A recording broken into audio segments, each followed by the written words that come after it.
প্রিয় দেশবাসী, যারা বলেন নেতাকর্মীরা পালিয়ে গেছে তাদের উদ্দেশ্যে একটা কথা পরিষ্কার করে বলা দরকার। সততার পথে যারা রাজনীতি করে, জনগণের জন্য যারা রাজনীতি করে, তারা কখনো পালিয়ে যায় না।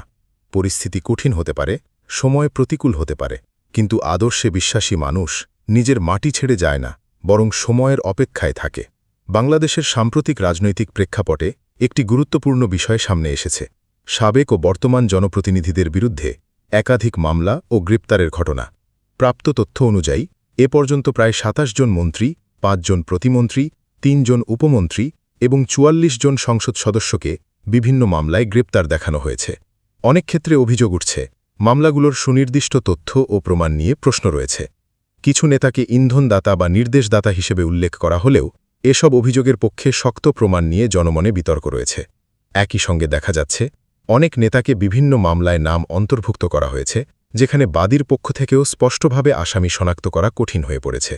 রাজনৈতিক বিশ্লেষকদের মতে এই পরিস্থিতি দেশের রাজনৈতিক পরিবেশকে আরও জটিল করে তুলছে। কেউ বলছেন এটি আইনগত প্রক্রিয়ার অংশ, আবার কেউ মনে করছেন এতে রাজনৈতিক প্রতিদ্বন্দ্বিতার প্রভাব থাকতে পারে। অন্যদিকে অনেক নেতা বর্তমানে গ্রেপ্তার হয়েছেন, কিছু নেতা আত্মগোপনে রয়েছেন, আর খুব অল্প সংখ্যক দেশের বাইরে অবস্থান করছেন বলে জানা যাচ্ছে।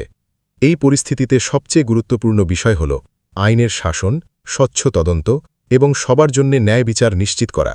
কারণ যে কোনো গণতান্ত্রিক রাষ্ট্রে মত ভিন্নতা থাকতেই পারে, কিন্তু বিচার প্রক্রিয়া হতে হবে নিরপেক্ষ এবং প্রমাণভিত্তিক। শেষ কথা, বাংলাদেশের মানুষ সব সময় শান্তি, ন্যায় বিচার এবং স্থিতিশীলতা চায়। সময়ই বলে দেবে সত্য কোন দিকে। আওয়ামী লীগ রাজনীতি করে জনগণের জন্যে, জনগণের কল্যাণের জন্যে, বঙ্গবন্ধুর আদর্শ মেনে।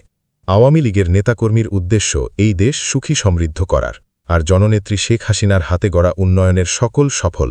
আজ বাঙালি জাতির প্রতিটা নাগরিক বাংলার কোনায় কানাচে সব জায়গায় সুফল গ্রহণ করতেছে। এটাই বঙ্গবন্ধুর উদ্দেশ্য ছিল, তার মেয়ে সেটা পূরণ করেছে। ভিডিওটা শেয়ার করে সবার মাঝে ছড়িয়ে দিন, পেজটাকে ফলো দিয়ে রাখুন, নতুন নতুন আপডেট পেতে সাথেই থাকুন। সত্যের জয় হবেই, ইনশাআল্লাহ।